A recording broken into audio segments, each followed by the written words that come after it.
So I stumbled upon this article, and I don't know anything about it.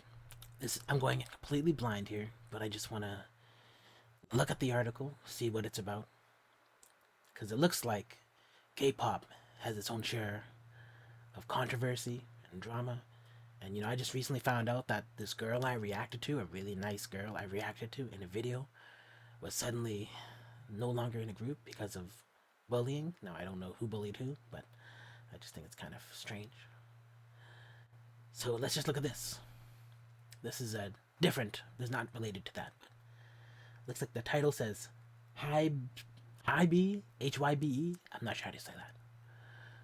An upcoming girl group by this, I guess this is an entertainment company. The girl group's called SSERAFIM, and a girl named Kim Garam is accused of school bullying, and she was accused of underage smoking and drinking too. Well, that's just I'm not even shocked about that. Maybe it's more shocking in Korea. This girl, she's bullying. Let's see. Is this her without the makeup? Is this her smoking? I mean, the smoking and the drinking, I mean, that just happens. I guess in the world that I grew up in, it was just something that everyone did. HYBE is preparing a new girl group.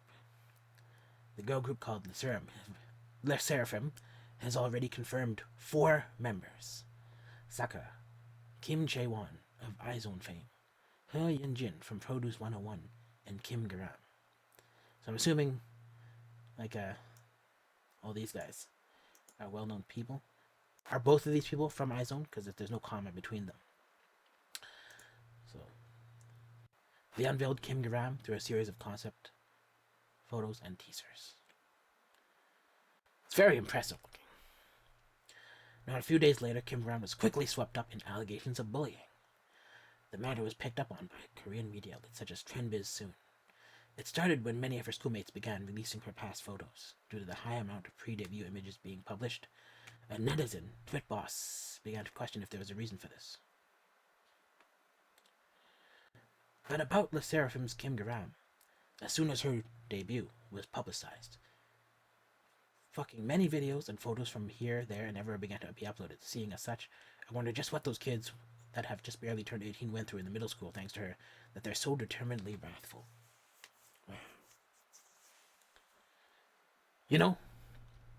I don't quite see the bullying in Western media as badly as I see it in Asian media, as in TV shows, dramas, and stuff.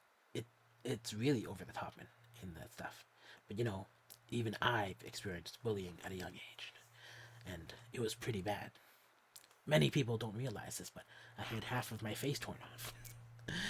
I've been tied to ropes like in a western and dragged through gravel. So people don't know how serious I look at bullying. But I can tell you this, I don't like bullying.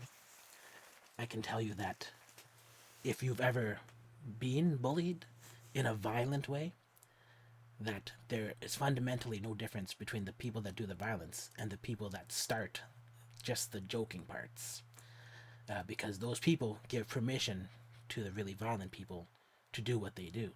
And so, being aware of that experience firsthand, I don't condone bullying, even in a small amount. Now, sometimes there's someone who's going to be a huge asshole, right? And that person can get their comeuppance as a direct response to what they're doing. And I could say, hey, that person provoked it. Maybe in that situation, you're trying to keeping someone from going over the edge, and maybe they do need to be bullied, right? Because they're bullying other people. Bullying in response to bullying is kind of it's fair game at that point. But in terms of initiating, like really mimetic levels of bullying, I'm not for it. Not even a little bit. Another netizen quickly stepped up and claimed that they were from Kim Garam's middle school. They accused Kim Garam of bullying.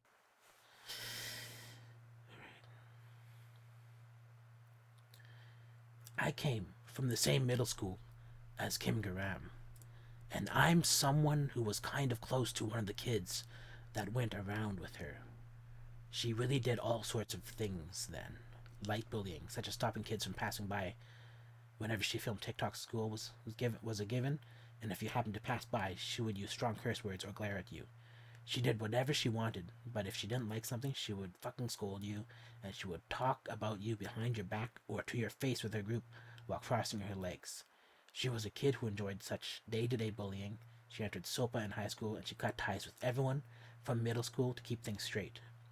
She sent DMs on Instagram and Facebook to everyone so she could protect her image, and she also sent messages to everyone before she changed her phone number. I don't know if she did this to confuse people purposely, but she definitely said she was preparing to become an actress.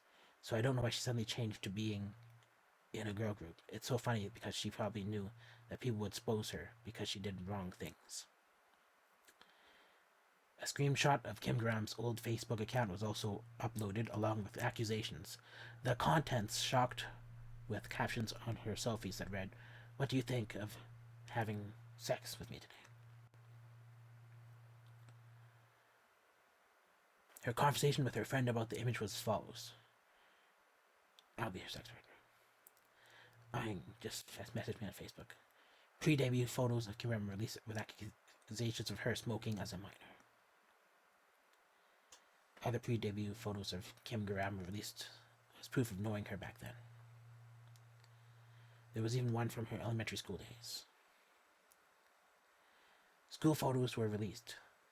The board behind Kim Graham and friends was filled with explicit imagery and text. Netizen, why does everyone have Kim Graham's old photos? I hope you send lots of information. I came from the same school as her. She was famous in school back then as the perpetrator who turned the kids in her year into outcasts. Can you let me know more about it in detail? If her juniors didn't greet her, she would message them on Facebook separately and talk down to them. Smoking and drinking are also given.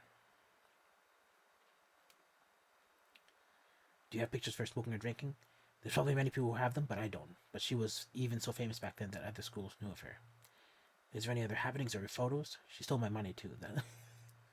She stole, not my money. She just stole money too. She was a total thug. Okay, we gotta be exact about what we're saying.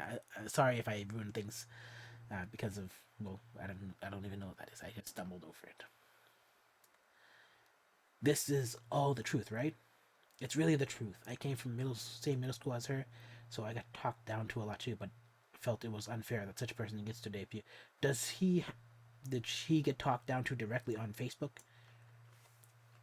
Does he have like screenshots?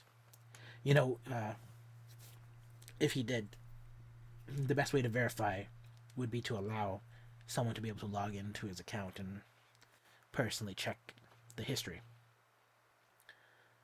Because screenshots are very easy to doctor, but I mean, obviously, all these people are over uploading stuff. It's most likely true, right? Hey, if you reject my calls, I'll kill you. LOL. No, pick up, you effing bitch. Please don't call me, please. Why aren't you picking up? HYBE has given an official statement regarding the matter. So yeah, that's this article. There's another one. HYBE released a statement denying accusations against SSERAFIM's Kim Garam. They have denied all accusations. So I pretty much just jumped to this one from the sidebar. HYBE has released a statement regarding accusations of school bullying against SSERAFIM's Kim Garam. In a statement posted on Source Music's official Twitter account, HYBE shared that through their own investigation, all the accusations made against Kim Garam are false, and they will take legal action. Hello, this is HYBE. We would like to inform you about our position regarding suspicions raised against Kim Garam, who is confirmed to debut as SSERAFIM member, a girl group from Source Music under HYBE. Since yesterday, there have been accusations made against her on various online communities, and we have conducted our own internal investigation on these claims. The result of our investigation is as follows. The accusations that maliciously slandered Kim Garam were maliciously edited to overemphasize the events that occurred during the time when she was making friends in her early middle school days. Contrary to the claims, it was confirmed through a third-party statement that Kim Garam was actually a victim of school bullying, such as cyberbullying and malicious rumors when she entered school. In addition, it was confirmed that the contents posted were not true, such as that she was a trainee at another agency or that she leaked internal company documents. We believe that these allegations made against her were done out of malicious intent to harm the artist who is about to debut, and we'd like to inform you that we will take legal action against the spread of such distorted allegations and false information related to the case. Therefore, we sincerely ask you to refrain from speculative reporting based on suspicions that are currently being raised online. In addition, the accusations raised contain defamation of individual's character, and she is still a minor before debuting as a celebrity. We would like to reiterate that we will take legal action without any chance of settlements. Thank you. Legal action without any chance of settlement. That's interesting. So, if you're someone with information, I would suggest finding a way to get that information verified, what do you call it?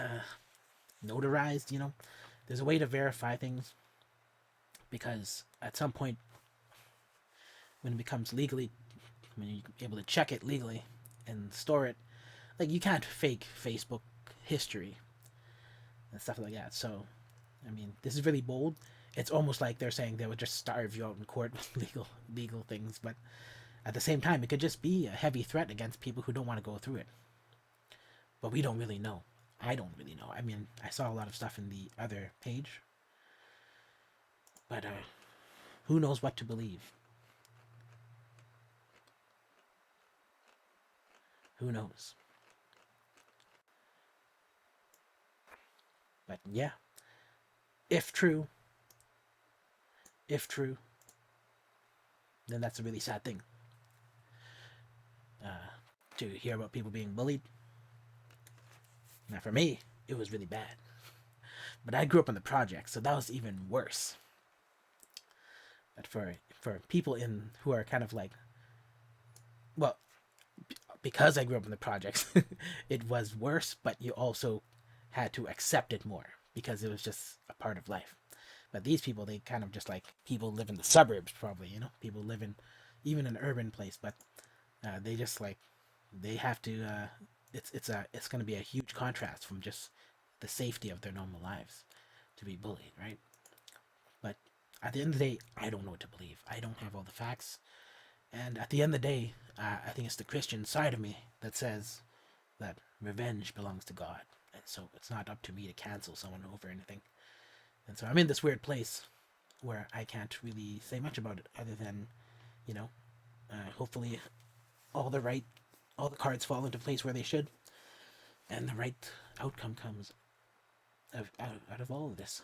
Yeah, but I can't jump aboard the train of canceling anybody any more than I can support anyone bullying anyone. And that's just where I gotta stand on it. So yeah, I guess that's pretty much it. Like, share, subscribe. If you like this kind of video, let me know in the comments what you think, and I guess I could just catch you in the next video.